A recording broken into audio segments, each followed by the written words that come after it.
You guys are all having a good day? Let's get into it. Standing on my doorstep was just Michael. Hey, something happened? I definitely hadn't expected to see him here. How did he even know my address? Hey, nothing. All good, let's go. He said in his usual even tone. Where? To the movies.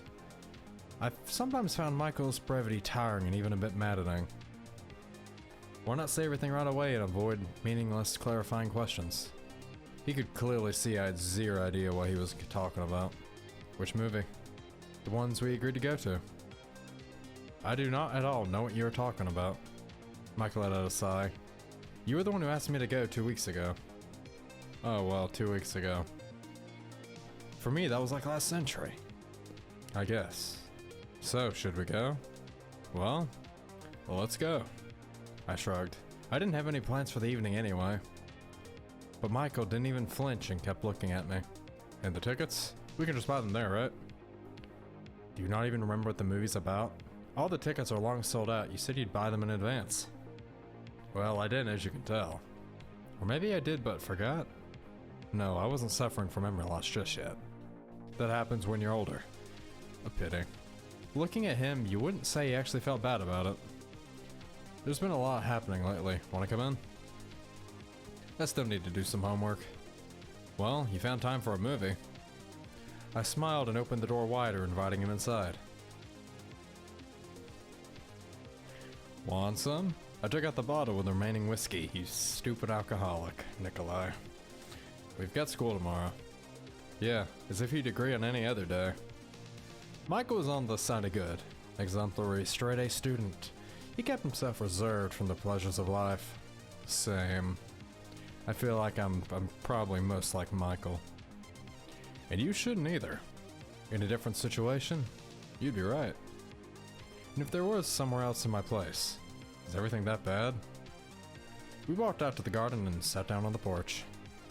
The weather cleared up after the rains night, and the outside was dominated by real summer weather. I love to be in the countryside and nature. Mitsu had an entire village house, the real grandma and grandpa. Except it had been a while since I had visited there. Bad? Depends on where you compare it to. Starving children in Africa probably have it worse. Is it because of Catherine? I smiled. It was funny to hear Michael call a girl he didn't know by her first name. We were still in Japan, even if not Japanese ourselves. No, different stuff. Say, what do you know about Ellie? Don't know her personally. Well, you must have heard something. He thought a moment and didn't respond immediately. People say a lot about her. Why don't you ask Kiosuke? What do you think? He'd probably tell me the size of her chest, but not anything substantial. She's respected at school, even by the teachers, which doesn't come as a surprise. She's a Kobayashi after all. But there are rumors that things aren't all that simple with her, not as... Michael tried to find the right word. Obvious. Gotcha. So what's unobvious about her? Probably the fact that she plays, she's like a rock star. Well, you for instance, can afford a glass or two. And they say she has a few bad habits too. Even with its relative novelty, calling rock music a bad habit seemed weird. We weren't in the 60s anymore. Yeah, it's the 80s. Like what? I don't really know. I prefer not to talk about people behind their backs. Yeah, everyone besides me. Michael shrugged. What about our class representative, Iwamura? What about her? I definitely wasn't about to tell Michael about our adventures. But I also found it difficult to pick a different reason to be interested in her. Let's say she's not a simple girl either. It is weird that you don't know anything, even about your classmates. Well, that's just how I am. Don't have much to say about her. You must have noticed she doesn't get along well with others. I have. Wouldn't even say that get along is the most fitting term here. I mean, we punched someone in the face because of her. And then got our own butts kicked. Yeah, I guess. I don't know anything else though. Still, thanks. For a while, we both sat there silently. It's strange that you're interested in other girls when you... He faltered for a moment, which didn't happen with him often. When you've got a chance to restore a relationship with Catherine. There's plenty of the fish in the sea, you know. Not that I'm involved with either of them romantically. In my heart, I was grateful for Michael for having the chance to talk peacefully, share something personal, and be sure that the entire school wouldn't find out about it the next day. Must be weird to hear something like that from me, huh? No. It's weird that you've never talked about anything like that before. You mean I wasn't interested in girls? Was barely interested in anything, really. Well, I was interested in movies. I grinned stupider. Still, because I didn't even remember inviting him. By the way, there's supposed to be a good movie on TV soon. Not the one we were supposed to see, but still. Wanna watch it? Why not? When Michael left, the city had already been engulfed by a soft embrace of the unusually warm autumn night. Nikolai, pretty sure you had a date and you literally ignored it, and that's why Himitsu's upset. Even if it wasn't a date to you. But, oh well. I had no desire to sleep, and warned by the alcohol, went on to look for an adventure. The adventure awaited me behind the doors of a familiar bar. You donkey. Inside it was loud, filled with smoke and reeking of booze. It's normal for Japanese to have a drink or two after work, when hanging out with friends or on a date. It was considered acceptable, sometimes even obligatory. What kind of corporate event would it be without eating and drinking? The only problem was that most of them had little to no tolerance for alcohol. 2 or 3 beers were usually enough to take them out, call a taxi, or carry them home on your back. That's why I didn't like drinking with the Japanese. No matter what, in an hour's time, you were left alone. At that point, you were just wasting booze. That's misspelled. Oi! Nikolai. Korya. He peeked over to the heads of the people at the counter. Why had I chosen this bar and come here so often? I couldn't say it was close to my house, but the bar sort of resembled a Soviet Ryum Cha Noya. Whatever. And definitely not because of the bartender. Hey there, what can I get you? I'll go for whiskey. Double whiskey. Wow, something happened? Yeah, life happened. Is it that bad? Worse than usual? I'd love to hear about it, but work is plenty as you can see. He smiled apologetically, poured me a glass, and was about to take the bottle away when I stopped him carefully by grabbing his arm. Leave it be, I'm partying tonight. Do you know how much this whiskey costs? I don't and don't care. You have nothing over 5,000 yen anyway. True enough. Don't get drunk, kids. It's bad for your health. Used to work at a bar. It's crazy stuff. Didn't really care about being overheard by others, any shouting loudly as they could. Visiting any bar in Tokyo on Sunday evening, you might learn that sales manager Ibashi secretly hates his boss, that secretary Minomi shouts cheats on her husband, and big boss Toki-san fears so much for his children's future that he can't sleep properly. The next day, they'd all go to work in a good mood, even if they couldn't manage to recall what they'd done or said the night before. I looked at the full bottle of whiskey, and as for me, is this seat taken? Now who are you? A young woman in a strict red business suit was standing in front of me. A European. I looked around the pub and realized there were no other free seats. No. Oh, sorry, I'm just... She laughed and put down one of the complicated cocktails from the bartender's vast collection. It's rare to meet a non-Japanese person here. I didn't mean, it's my first time here and I don't know you. Sorry again. Suspicious. Nonetheless, I was glad to have company. My entire life couldn't revolve around 2 girls that didn't know what they want. I guess you're right. We're probably the only Europeans who have visited this bar in its entire history. Not counting the bartender, of course. I smiled, trying to look friendly. Do you come here often? Sometimes. I wouldn't say sometimes. I think you've been here every single day since the story started. So you like this place? It's more like I'm used to it.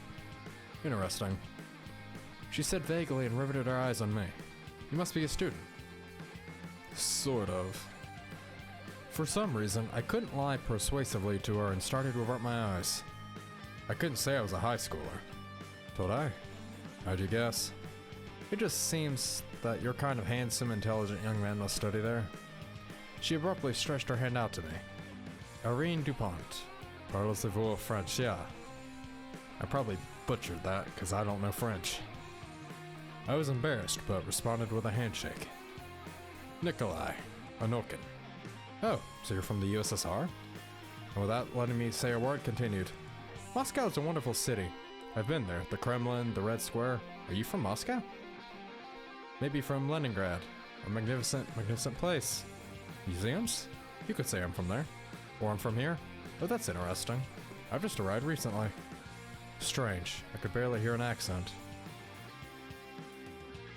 I work as an attaché at the embassy. Everything here is so cool. Unfortunately, I don't have much free time. Like today, I went out with my Japanese colleagues, but I lost them already. What a goofball. I'm not gonna fall for whatever this girl's planning, because I feel like whatever it is a trap. I was flattered by the attention of a girl like this. Or should I say a woman? Her beauty wasn't like the same kind of as the girls I knew. Maybe Ellie, but even she liked Irene's mature charm.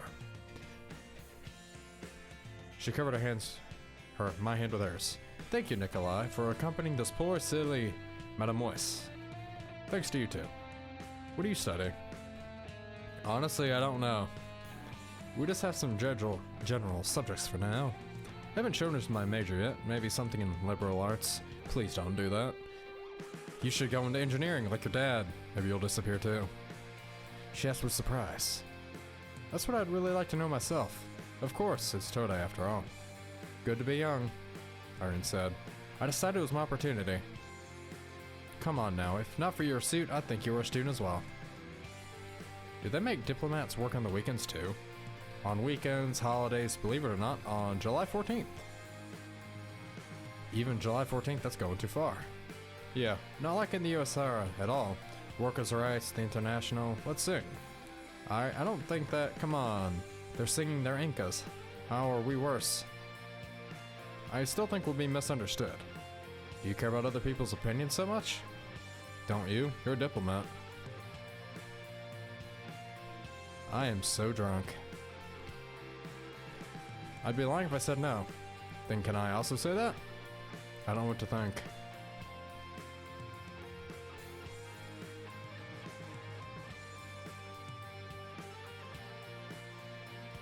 Nikolai, you're saying this to a woman you just met.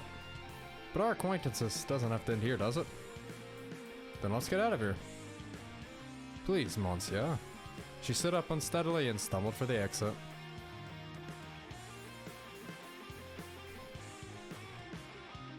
We should catch a car. I doubt somebody would stop. Watch and learn. She laughed, walked closer to the roadway and waved her hand. I couldn't believe my eyes when a minute later a car stopped her. And what a car. An executive black sedan. Apparently I wasn't the only one struck by her beauty. She's totally a spy or something. This has to be the person who the note was warning us about.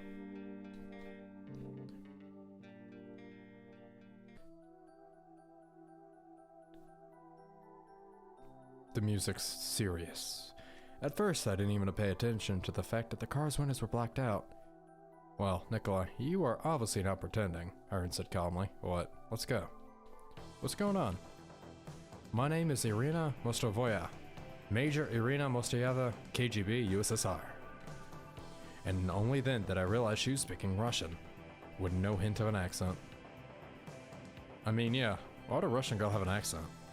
No matter how long you learn a language that is different from your mother tongue, no matter how long you live in a foreign country, it'll always be clear you weren't born and raised there. That's how it seemed to me, at least. Is this a joke? That's what I'd like to ask you. What does this have to do with me? Do you really not recognize me? She frowned. Should I? Never mind. From now on, you only answer my questions and only with relevant and concise answers. Do you know what happened to your parents? They got in a car accident. They died. I remember I was sitting in the back, so I survived. Is that not true? I'm the one asking questions here. And if you want to hear the answers, I expect a dialogue. Yes, they died in a car accident, but it wasn't a coincidence. That's all you need to know for now.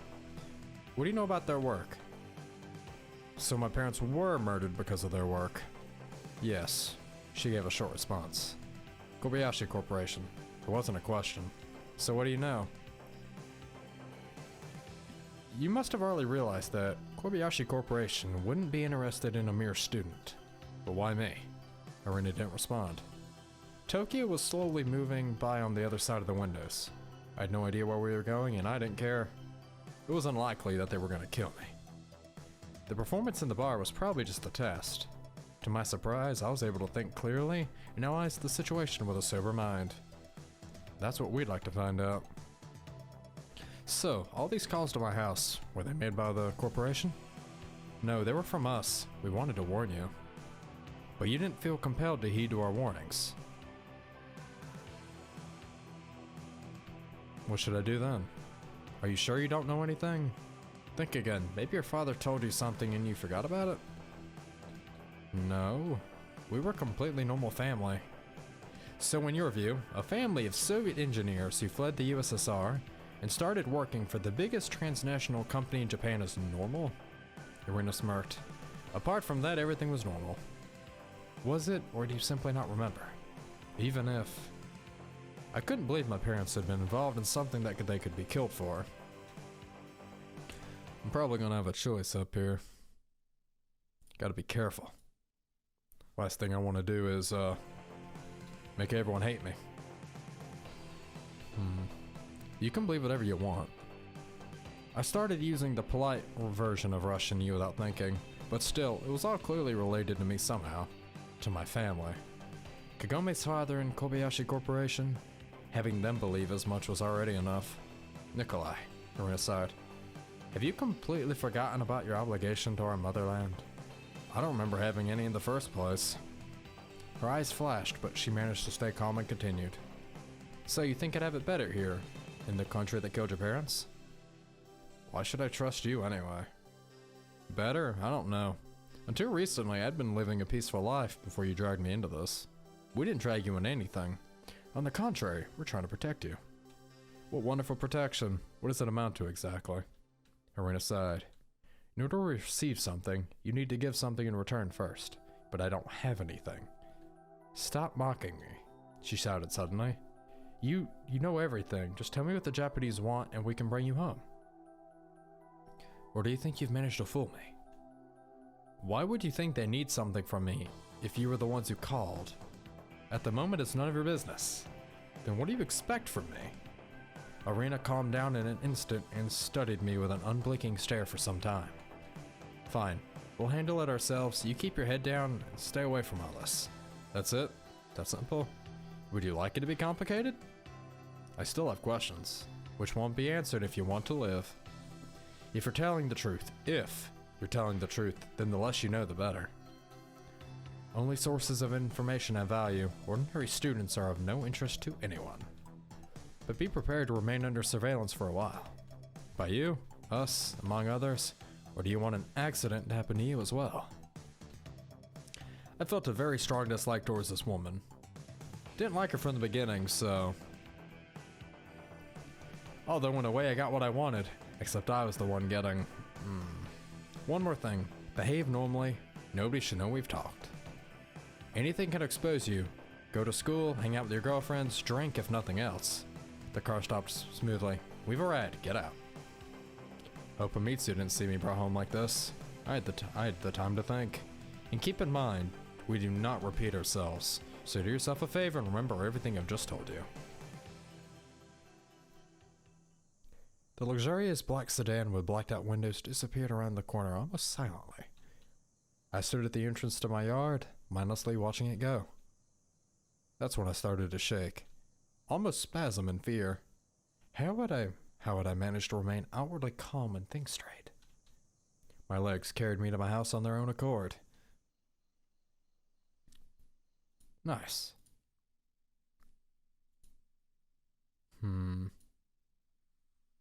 Now, should I listen to them or get involved?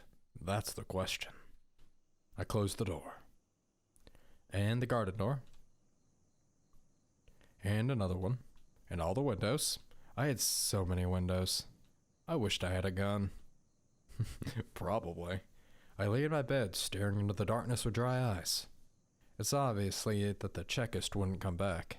At least not today. And what about the Japanese? If they kept me under surveillance, they could have seen me hop into that car.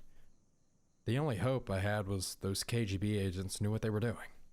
Kagome, why did you drag me into? Hey, this is the route we're going. We don't have a choice. 14/09/1987.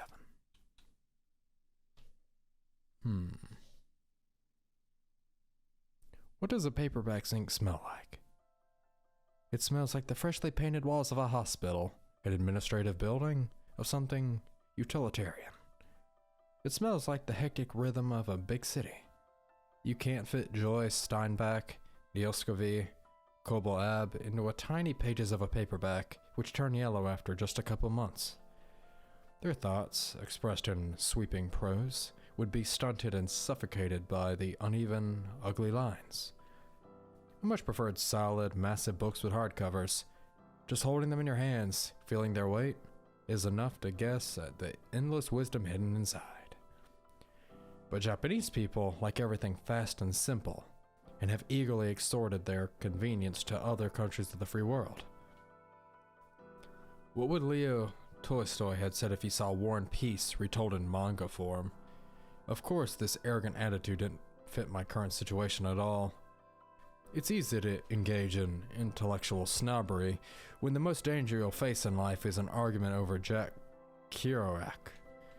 But I was being threatened by very real and very much alive people. First Kobayashi Corporation, now the KGB.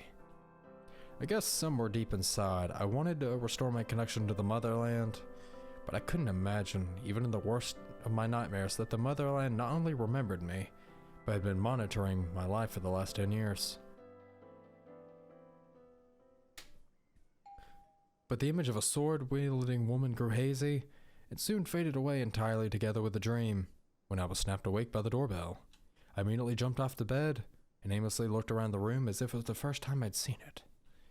Everything was in order, and everything was nice and neat. After a minute, once I decided it had all been a part of my dream too, the doorbell rang again. Think. I tried to rev up my still sleeping brain. Czechs don't use doorbells. No, they'd probably kick it down. Who's there? My voice was trembling, bad enough that it wouldn't go unnoticed. Who's there? I repeated when I didn't get an answer. Nikolai? Jesus, you scared me. I opened the door and found Himitsu behind it, seemingly no less scared than I. Why'd you ring? Well, you locked yourself. Locked myself? At first, I couldn't understand what she was talking about. After all, Himitsu had the key. Then I looked at the bolt that I had locked firmly yesterday. What time is it? It's time to go to school. Nikolai, is everything alright? Yes. I tried to smile, but just not very used to be woken up by the doorbell. Mitsu carefully walked after me to the kitchen. Around looked like she'd broken into the house. I exploded. Do you think I'm hiding something here? No, just...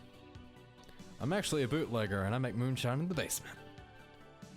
Nikolai, you don't have a basement. Oh, right. Himitsu was making breakfast while I sat at the table, feeling my armpits drip with sweat. Serena had told me to behave normally. In any context, nothing would be easier. For almost a year and a half, I'd been surviving in a semi-vegetable state, not least because of Himitsu. But now having met Ellie and Kagome, and having been granted an audience by Kobayashi Jun himself, was there anything normal left in my life? And then there was Catherine. Nikolai? Himitsu called up to me, indignant. What? I'm asking, do you want toast with jam or butter? We have jam? You don't. She pouted, but I brought some. I hadn't even noticed whether she had a bag or purse in her hands. Jam then.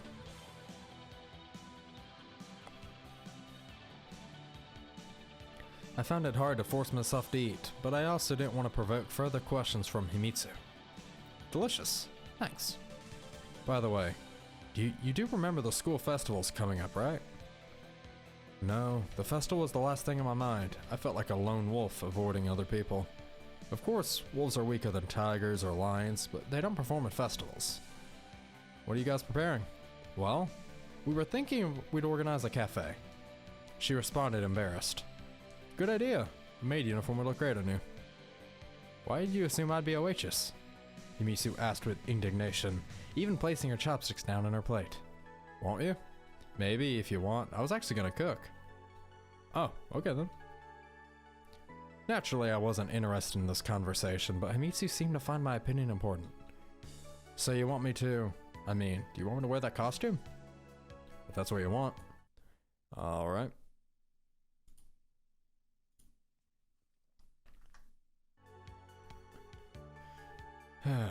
I hope we don't have to break her heart or anything and that she'll just get the message. I'm not a angry person.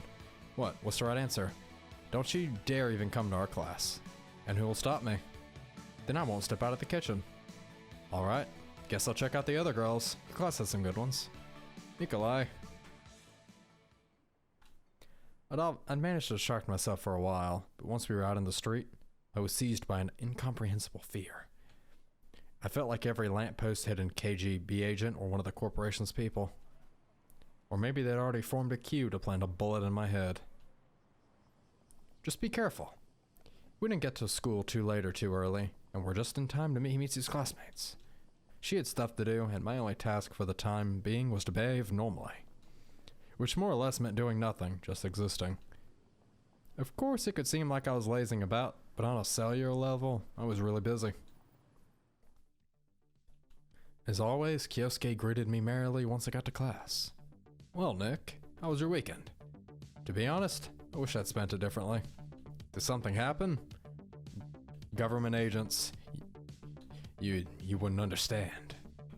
I have no idea what you're talking about, but I want to hear every detail.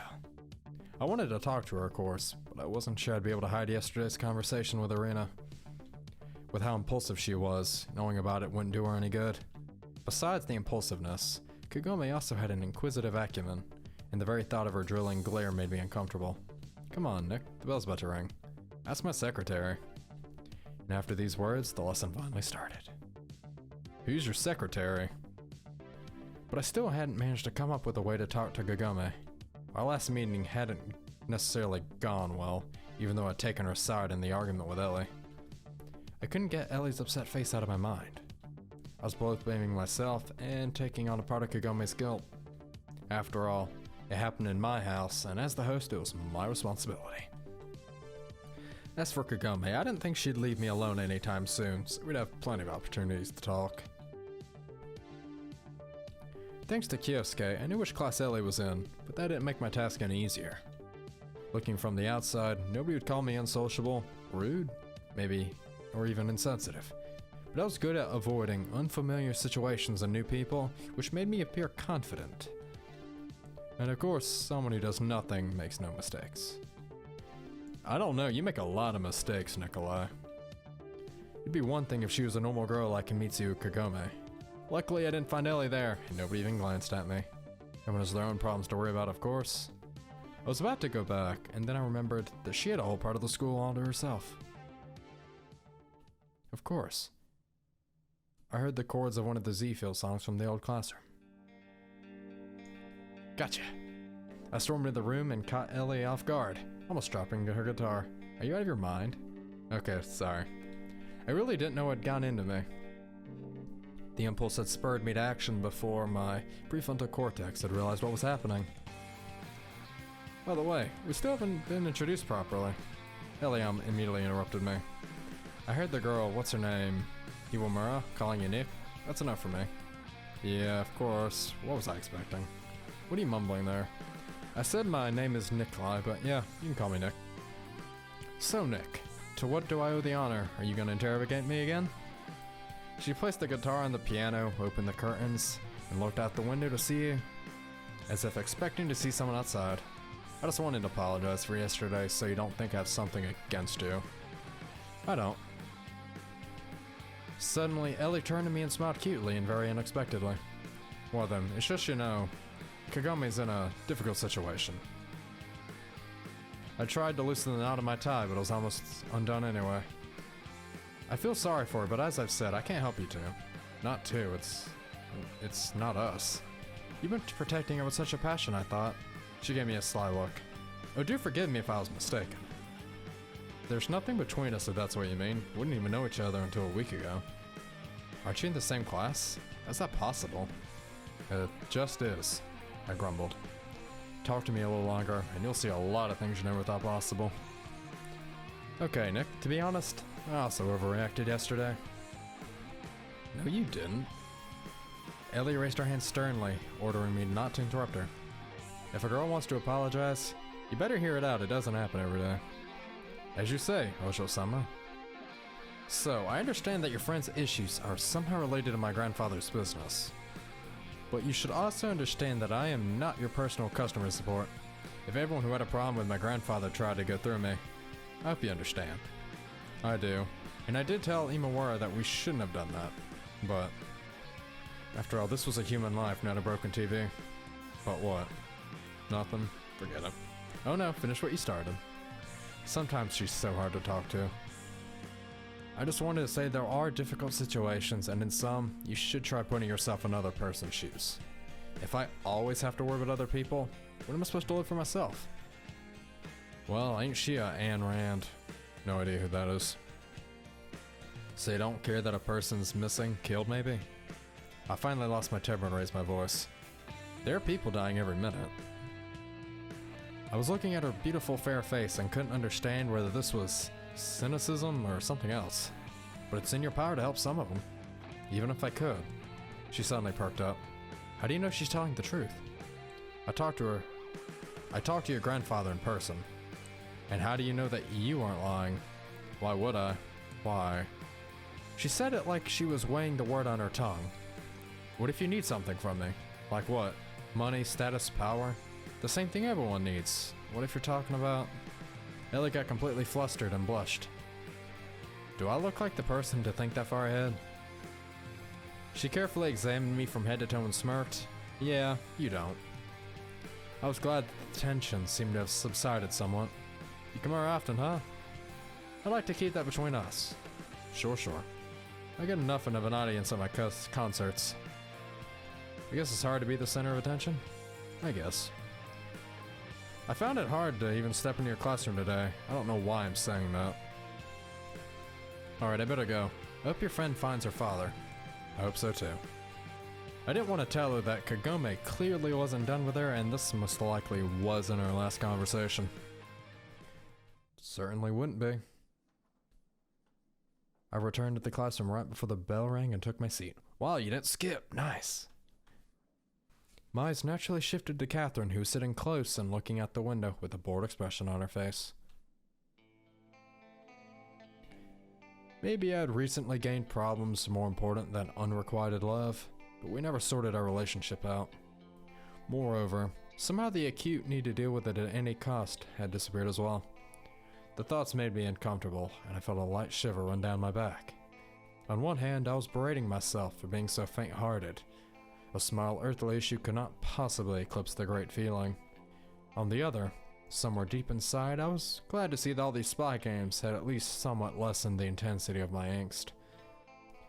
I've been reveling in my unrequited love for Catherine for so long that as soon as I had to deal with something urgent, I simply didn't know what to do. Moreover, I had no clear strategy for how to react to a situation like this for when I'd make a move on. For the last year and a half, I've been living as if in anabiosis, with my thoughts stuck in the day that we saw each other last and the day I learned that Caddy had left forever. To some extent, I found existing like this comfortable, and Amitsu did her best to keep it that way. Naturally, Catherine's return had been a shock, and not only because it broke the monotonous flow of black and white days. I found myself in a situation which I had to face the source of my pain again, except that this Catherine was completely different from the one I knew before. No, I couldn't say she changed to the point of being unrecognizable, but in her actions, words, gestures, I was constantly catching glimpses of something unknown and unfamiliar. Of course she was a different person.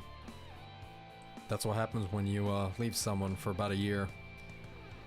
I was afraid to see Catherine like that, because in contrast with her, I looked even more infantile and neurotic than before. The unknown scares us the most. The majority of people would prefer to keep stewing in the cauldron of their daily, understandable, stable hardships, rather than take a small chance to improve their lives, or worsen it. Teach their own. The same way I'd gotten used to the status quo, where we were separated by thousands of miles. It was comfortable enough to wear a badge of a man suffering for his love undeservingly, to pity myself and occasionally cry into my pillow at night. As a man with a wounded heart, I would always have support, if only from Himitsu. Why cure a disease that isn't life-threatening if it means the government gives you a nice pension? Because that's unhealthy, dude.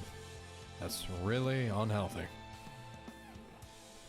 I either had to deal with the real Catherine, or stop this pathetic carnival of self-pity.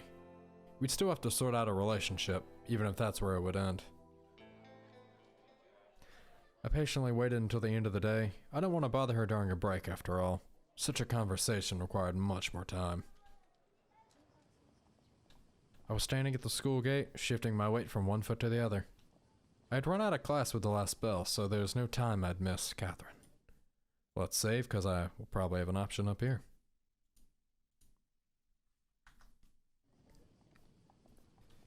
I never found the appropriate words to start a conversation.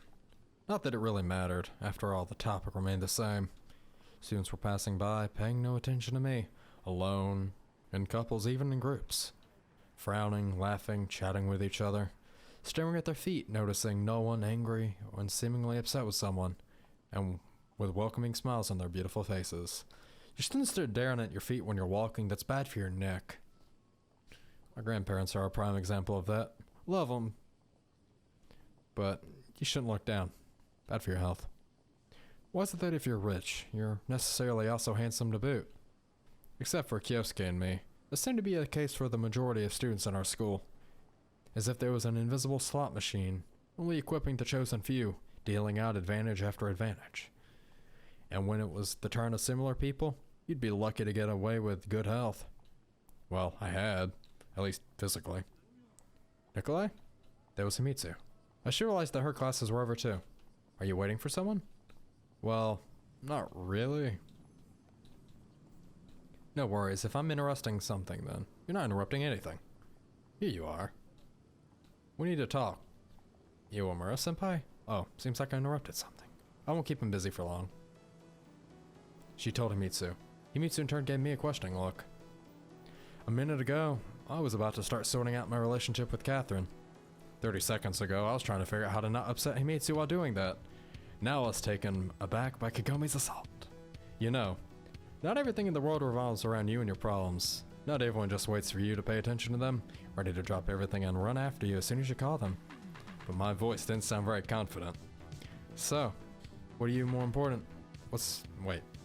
So, what are you so busy with that it's more important than this? But then she grew embarrassed, casting a quick glance at Himitsu. Of course, Kagome was right in her own way. And I was afraid to hurt someone, trying to have my foot in two worlds at the same time. Or maybe 3 or 4.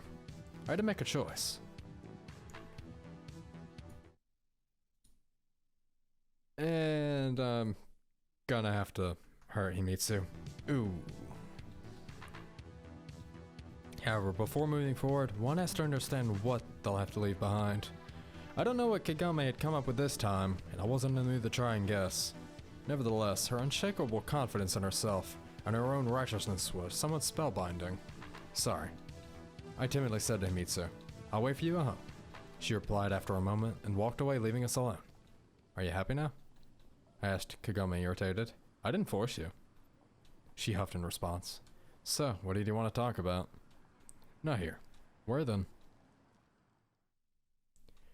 I was impotently walking after Kagome, not a thought in my head, like a sheep following a shepherd's dog. Well, doesn't this place look awesome? I love flowers. And I think these are death lilies, which isn't very promising, but don't quote me on that. Catherine and I used to come here often. She always told me she enjoyed the silence and the opportunity to be alone. Wow. If you're dating someone and they want to be alone, you're obviously doing something wrong. Meanwhile, it seemed to me sometimes that she was just embarrassed to be in public together. In a way, I didn't talk to Catherine today and it was Iwamura's fault. Good job, Kagome. Isn't this enough? What's enough? She slowed her pace and turned around. We're far enough from the school. I doubt there's a spy with a camera hiding behind every bush. Don't you just love your sarcasm? We stopped on a little curved bridge built over a small spring that met a lake. Kagome leaned on the railing and stared at the water. I didn't know there was a park here. So you were just walking randomly? Yup. She gave me a cute and somewhat childish smile. The first leaves were reluctantly falling off the trees. One of them, however, deftly glided onto Kagome's head and it got stuck in her hair, but she didn't notice. You look like a sensible person sometimes, but that's only a front, isn't it? What do you mean? What do you want to talk about? I think we have no other choice but to pressure Kobayashi's granddaughter. She really emphasized that we. But, wait, let me finish. Kagome raised her hand sternly. I know what you're gonna say, that she knows nothing, and I'm only making the situation worse. But look at it from a different angle. Even if her grandfather finds out we've set our sights on her, what's wrong with that? There's so much wrong with that, I don't even know where to begin.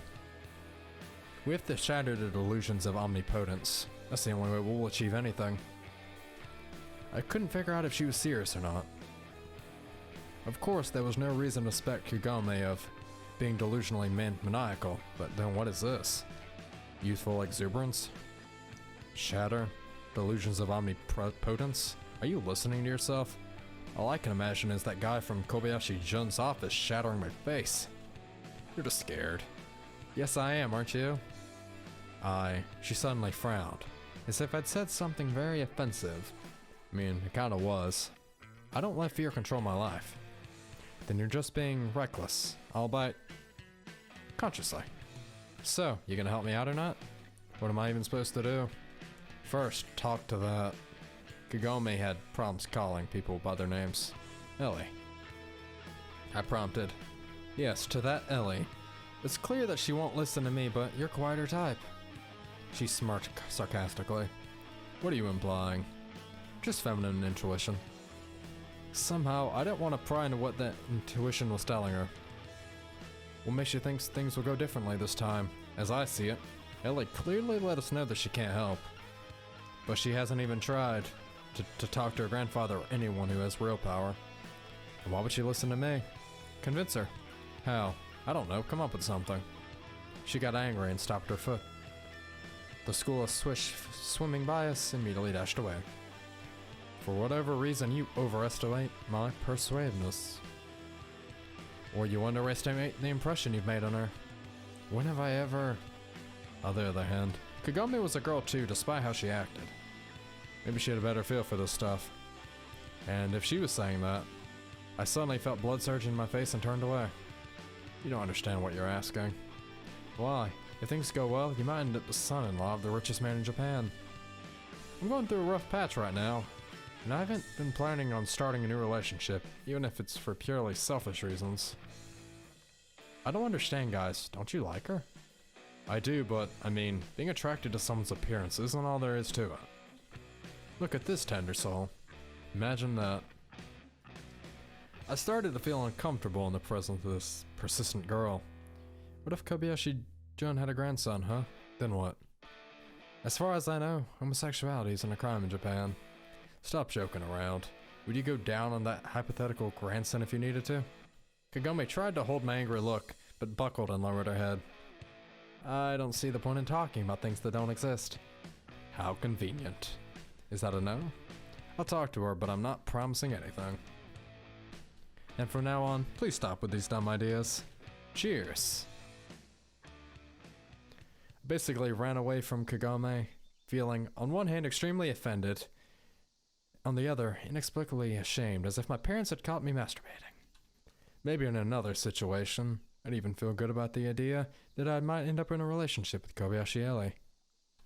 But not now, when I was in real danger and Catherine had returned to Japan.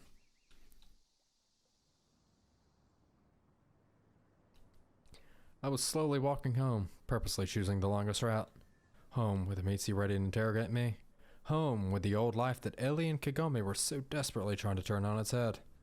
I don't know if that was what Kagome was trying to achieve, but the very thought that things could be different, that not everything had to be tied to Himitsu or Catherine, was firmly stuck in my mind. And that's the point of this route, probably. Naturally, the lights were on. What could I expect?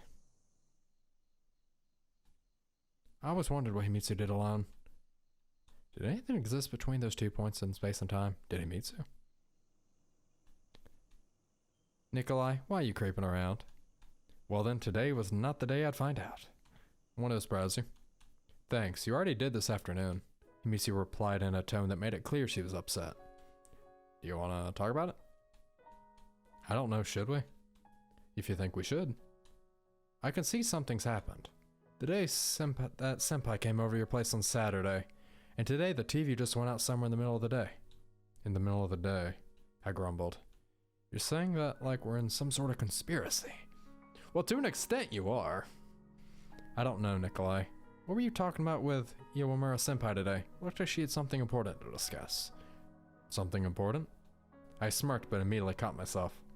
Sure, Himitsu knew I wasn't a big fan of Japanese formalities, but some degree of over-familiarity, forgivable under different circumstances, towards a girl could really backfire on me. However, she didn't seem to notice. Or at least pretended to. I mean, that's...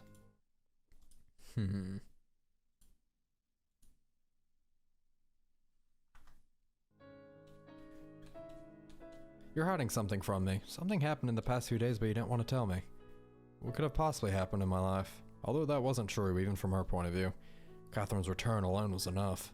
That's what I want you to tell me. She suddenly raised her voice. I didn't want to drag her into my problems. I was afraid she'd end up in danger too. But it was getting more difficult to lie and come up with excuses under her intense glare. There's nothing between us if that's what you mean. That's not what I mean. I understand that Catty-chan is the only thing you can think of right now. Catherine, no, I mean yes, of course I think about her, how can I? Who wouldn't in my place? It'd be easier this way. And you asked Iwamura for help. The way you helped her that time? Even if that was the case, I wouldn't compare the two situations. Guilty as charged. Sorry. See? You can't hide anything from me. Himitsu exclaimed gleefully. That seemed like a very inappropriate reaction to me. If you really wanted someone else to talk to Catherine, you could have asked me. But I had witnessed them talking to each other a few days ago. I couldn't say it sounded like a conversation between friends who hadn't seen each other in a while. Don't you think that'd be inappropriate to ask you to talk with her? And well, talk about what? Well, what did you ask Imamura-senpai to talk with her about? What did I ask Imamura-senpai to talk to her about? I instinctively moved back and looked aside. Well, you know, Catherine doesn't want to talk to me, and Kagome isn't someone she knows. At least not someone she's had a fight with yet. Yet I was positive it would only take a couple minutes if they ever got to know each other. That's not an answer. What did you want them to talk about? Is this an interrogation? You'll have something later. For now, please answer the question. She softened her tone, but somehow that made me even angrier. I'm not obligated to report everything to you. Sunshine, I don't want to upset you, but there are things, serious things, dangerous things, and this isn't the time to talk about them. What have you gotten yourself into? I haven't got myself into anything. Can you believe me that everything's gonna be alright? But I can't tell you the details right now. Nikolai. Himitsu was fidgeting in her chair, clearly nervous. I certainly felt hot, so I jumped off the chair and walked to the garden door and opened it. So you and Iwamura-senpai weren't talking about Catherine? I didn't know what to say. Just a minute ago, it seemed like a nice idea. Nikolai? What? I can't tell you anymore. You shouldn't know more as soon as I can. Are you in danger? Of course not. Then why? All these mysteries, I want to help. There's nothing you can do to help me. Then I better go. She stood up and slowly walked out. I kept looking at the moonlit-filled garden. Ooh. Maybe it's impossible not to break her heart if you go after the other route. After all... Actually, wouldn't you be ignoring the whole situation and doing what the KGB wants if you go after Catherine or her? Interesting. And all these conversations weren't making me any calmer. Besides, Himitsu didn't even make dinner. When you need to sit and think things through calmly to concentrate on the problem, your stomach starts demanding attention that is desperately needed elsewhere. What are you talking about, Nikolai? No one cares about food that much. My fridge and shelves, like fighters on the home front, were unprepared for a culinary battle with an unknown enemy. In the end, I had to find satisfaction in instant noodles. The hand of the clock was about to hit 12, too late for any guests. But the thought of the KGB or corporation's goons don't give any warning before their visit somewhat calmed me down. And indeed, the person standing at the doorstep was Catherine. What a pleasant surprise. There was no one out there. You don't look particularly excited. I just wasn't expecting you. I wasn't expecting anyone so late. Besides the KGB. Shall I leave? No, sorry, please come in. Having entered the kitchen, Catherine carefully looked around as if it was a museum. It's like nothing's changed here. What were you expecting? Me? Nothing. She turned around and glanced at me and smiled. I take it you wanted to talk with school? I didn't know how to respond. Sometimes it was surprisingly how sharp she was. Sometimes it was scary.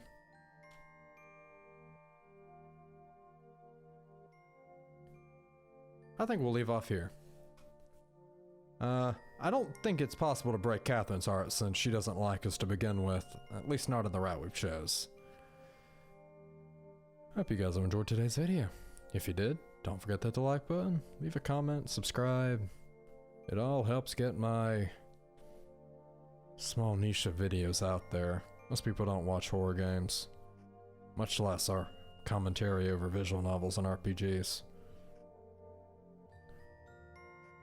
We'll see you all in the next video. As always, goodbye.